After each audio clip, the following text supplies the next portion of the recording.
Hi అండి. నల్లేరు పచ్చడి చేయాలనుకుంటున్నాను. చలికాలం కదా, బాగా బోన్స్ పెయిన్ వస్తున్నాయి. అంతేకాదు ఈ మధ్య చెయ్యి కూడా ఫ్రాక్చర్ అయింది కదా, అందుకోసమని పచ్చడి చేసుకుంటున్నాను. బొక్కలకి చాలా బలమండి నల్లేరు. ఇది తాటి చెట్టు దగ్గర పెరిగినటువంటి నల్లేరు అయితే తినొద్దండి. దీని వేర్లు ఇంకా తాటి చెట్టు వేర్లు కలిస్తే విషం అవుతుందంట ఆయుర్వేద నిపుణులు చెప్తున్నారు. ఈ నల్లేరు అయితే చాలా హెల్దీ అండి. కాల్షియం చాలా అధికంగా ఉంటుంది. నల్లేరు ఎక్కువగా తీసుకోవడం వల్ల ఒంటికి ఎక్కువ కాల్షియం అందుతుంది. బోన్స్ పెయిన్గా ఉన్నప్పుడు అప్పుడప్పుడు ఈ చట్నీ చేసుకుంటూ ఉంటాను. వీటితో వడియాలు కూడా చేశాను. 2-3 రకాలుగా వడియాలు కూడా చేయొచ్చు. నల్లేరు ఒలిచేటప్పుడు బట్ట కానీ కవర్ కానీ కట్టుకోవాలి, లేదంటే ఆయిల్ రాసుకోవాలి, లేకపోతే దురదలు వస్తాయి. నల్లేరు అయితే ఒలిచి వేడి నీళ్ళల్లో ఉప్పేసి అందులో వేసేసుకున్నాను. నేను ఎలా ఒలిచానో చూశారు కదా, ఆ విధంగా ఒలవండి, లేదంటే ఆయిల్ రాసుకోండి. ఎంత ఆయిల్ రాసినా కాస్త దురద వస్తుంది. అందుకోసమని దీనికోసం నేను స్టవ్ వెలిగించి మూకుడు పెట్టుకొని మెంతులు వేసుకున్నాను. మెంతులు కాస్త వేగిన తర్వాత దీనికి కావలసిన వస్తువులు ఒక్కొక్కటిగా వేసి వేయించుకుంటాను. మెంతుల్లో కాస్త చేదుదనం ఉంటుంది కాబట్టి ముందుగా కాస్త వేయించుకుంటున్నాను. కాళ్ళలో నొప్పులు వచ్చిన ప్రతిసారి నేను ఈ నల్లేరు పచ్చడి అయితే చేసుకుంటాను. పచ్చడి లాగానే కాకుండా ఇడ్లీ దోశల్లో కూడా మిక్సీ పట్టి పేస్ట్లా చేసి వేసుకుంటాను. చాలా బాగా పనిచేస్తుంది బోన్స్ ప్రాబ్లంకి. ఇది ఖచ్చితంగా అందరూ తినాల్సినటువంటిది. ఇప్పుడు కొద్దిగా ధనియాలు, జీలకర్ర ఇంకా ఎండుమిర్చి కూడా వేసి వేయించుకుంటున్నాను. దీనికి మెయిన్గా కావాల్సింది ఎండుమిర్చి, చింతపండు ఎక్కువ వేసుకోవాలి. చింతపండు పుల్ల పుల్లగా చాలా బాగుంటుంది. 2-3 సార్లు బాగా కడుక్కోవాలి నల్లేరును ఉప్పు వేసినటువంటి వేడి నీళ్ళతో, లేదంటే దురద వస్తుంది. కాస్త చింతపండు నిల్వ ఉంచుకునేంత ఎక్కువ చేసినప్పుడు చింతపండును ఒక 5 నిమిషాల పాటు స్టవ్ మీద ఉడికించుకోవాలి. నేనైతే కొంచెమే చేసుకుంటున్నాను, అందుకని నానబెట్టుకున్నాను. ఆయిల్ వేసుకొని జీలకర్ర, ధనియాలు, మెంతులు, ఎండుమిర్చి వేయించుకుంటున్నాను. ఇవి వేగిపోయాయి, పక్కకు ప్లేట్లోకి తీసేసుకున్నాను.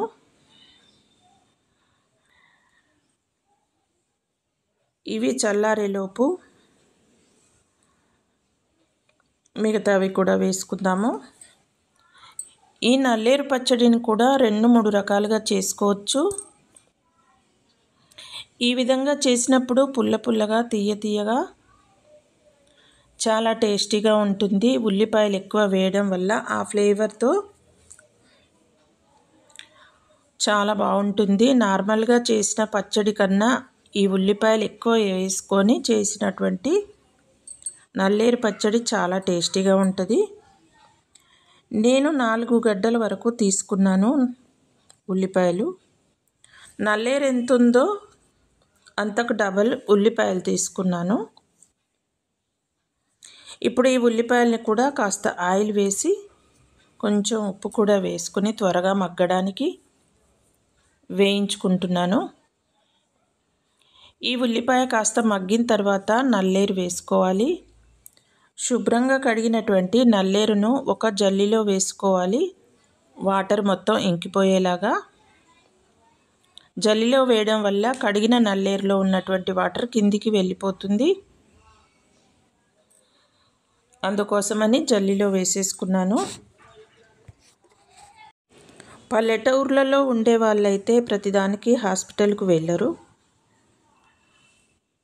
ఇదిగో చూడండి, చింతపండు కూడా కొంచెం ఎక్కువే వేసుకోవాలి. నేనైతే ఒక 2 నిమ్మకాయల సైజు అంత వేసుకున్నాను.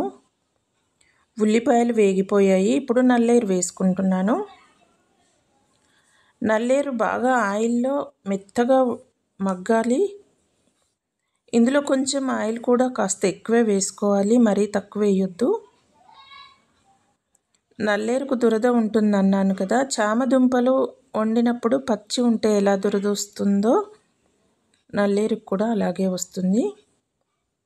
దురద పోవడానికే 2-3 సార్లు శుభ్రం చేసుకున్నాను. అయినా సరే పచ్చి ఉంటే ఇది తిన్నప్పుడు నాలుక మీద కాస్త దురద వస్తుంది. జాగ్రత్తగా వండుకోవాలి నల్లేరు వండినప్పుడు. ఈ విధంగా కలుపుకుంటూ నల్లేరుని నూనెలో చక్కగా మగ్గించుకోవాలి. వెనకటి కాలంలో ఫ్రిడ్జ్లు అవి లేవు కదా, బయటనే పెట్టేవాళ్ళు. నెల రోజుల వరకైనా నిల్వ ఉంటుంది. వేగిందా లేదా అని ఒత్తి చూసుకుంటే తెలుస్తుంది. ఉల్లిపాయ కూడా ఎర్రగా వేగాలి, అప్పుడే పచ్చడి నిల్వ ఉంటుంది. ఇలా ఎక్కువ ఉల్లిపాయలు వేసుకొని కూడా చేసుకోవచ్చు, లేదంటే అసలు ఉల్లిపాయలు లేకుండా టమాటా చట్నీ ఎలా చేస్తామో ఆ విధంగా కూడా చేయొచ్చు. ఈ విధంగా చేస్తే టేస్ట్ చాలా బాగుంటుంది. తినని వాళ్ళు కూడా చక్కగా తింటారు. నల్లేరు కూడా కలర్ చేంజ్ అవుతుంది చక్కగా వేగిందని తెలియడానికి.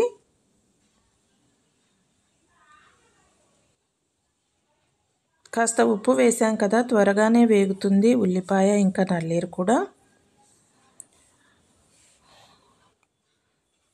ఈ విధంగా దీంట్లో నువ్వులు పల్లీలు అవి కూడా వేసుకోవసరం లేదు, ఎందుకంటే నిల్వ ఉంటుంది కాబట్టి పల్లీలు వేయొద్దు.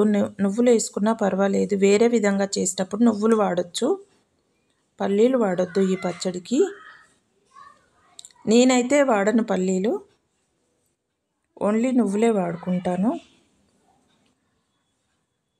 ఈ చలికాలం బాగా చాలామందికి బోన్స్ పెయిన్ వస్తుంది కదా, బొక్కల ప్రాబ్లం బాగా వస్తుంది. అందుకోసం నేను ఈ పచ్చడి చేసుకుంటున్నా. ఇదిగో ఈ విధంగా చక్కగా వేగాలి, ఇట్లా వేగాలి, అప్పుడే పచ్చడి నిల్వ ఉంటుంది. ఇందులో లాస్ట్లో కొంచెం బెల్లం ముక్క వేసుకోవాలి. బెల్లం ముక్క వేయడం వల్ల ఆ టేస్ట్ చాలా బాగుంటుంది. చింతపండు వేసాం కదా, అందుకోసమని చింతపండు ఎక్కువ వాడినప్పుడు ఇలా కాస్త బెల్లం ముక్క వేస్తే టేస్ట్ బాగుంటుంది, అందుకోసమని వేసాను. ఇంకా బెల్లం కూడా కరిగిపోయేలాగా కొద్దిసేపు ఇలా వేయించుకోవాలి. ఇంకా బెల్లము కరిగిపోయినట్టే, చూసారు కదా, బెల్లము వేడికి కరిగిపోతుంది. బెల్లం పూర్తిగా కరిగిన తర్వాత స్టవ్ ఆఫ్ చేసేసుకోవడమే. ఇది సంవత్సరానికి 2-3 సార్లైనా ఖచ్చితంగా తినాలి.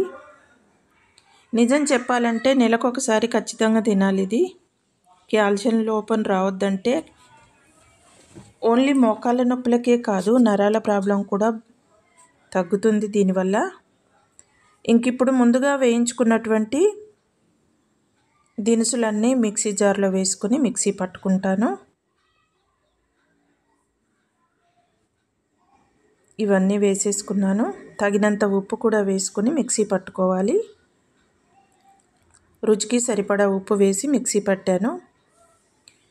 ఇప్పుడు ఈ నానబెట్టుకున్నటువంటి చింతపండు రసంతో సహా వేసుకోవాలి. రసాన్ని చూసుకుంటూ వేసుకోవాలి, మరీ లూజుగా అవ్వద్దు పచ్చడి, అందుకోసమని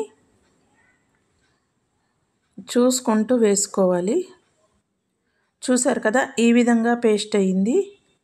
ఇప్పుడు ఇందులోనే వేయించుకున్న నల్లేరు ఉల్లిపాయ ముక్కలు కూడా వేసి, మరి కొంచెం ఉప్పు కూడా వేసి, సరిపడా రుచి చూసుకుని సరిపడినంత ఉప్పు వేసుకోవాలి. అన్నీ వేసుకొని మళ్ళీ ఒకసారి మిక్సీ పట్టేసుకుంటున్నాను. చూశారు కదా, ఈ విధంగా అవ్వాలి. మరీ లూజుగా ఉండొద్దు కదా పచ్చడి.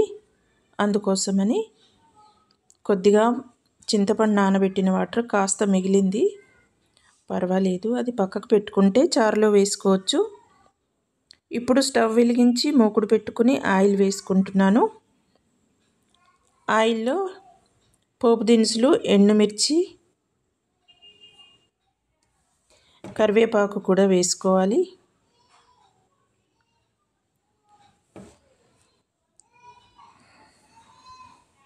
ఇవి చక్కగా వేగిన తర్వాత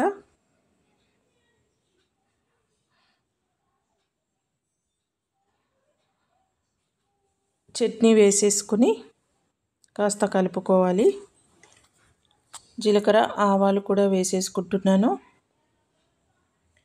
ఇందులో కొంచెము ఎండుమిర్చి, జీలకర్ర, ఆవాలు కాస్త ఎక్కువే వేసుకోవాలి. 2-3 రోజులకే చేసుకున్నప్పుడు కాస్త శనగపప్పు కూడా వేసుకుంటే బాగుంటుంది.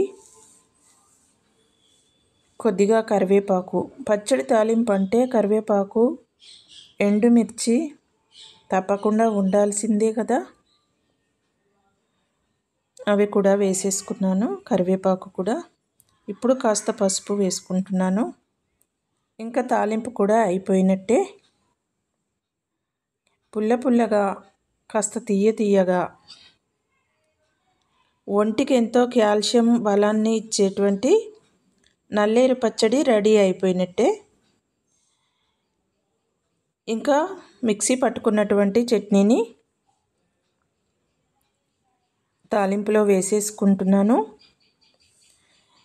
ఇది స్టవ్ మీద ఎక్కువసేపు ఏమీ అవసరం లేదు. తాలింపులో చక్కగా కలుపుకొని దించేసుకోవడమే. బయట పెట్టుకోవాలనుకున్నప్పుడు ఈ విధంగా తాలింపులో ఒక 2 మినిట్స్ ఇలా కలుపుకోవాలి. ప్రతిదీ ఫ్రిడ్జ్లో పెట్టి తినడం మంచిది కాదు కాబట్టి నేను బయటనే ఉంచుకుంటాను. తగినంత ఉప్పు కలిసినప్పుడు పచ్చడి ఏం పాడవదు. రోటి పచ్చళ్ళు కూడా 2-3 రోజుల వరకు నిల్వ ఉంటాయి. వీడియో నచ్చితే లైక్ చేయండి, షేర్ చేయండి, సబ్స్క్రైబ్ చేయండి.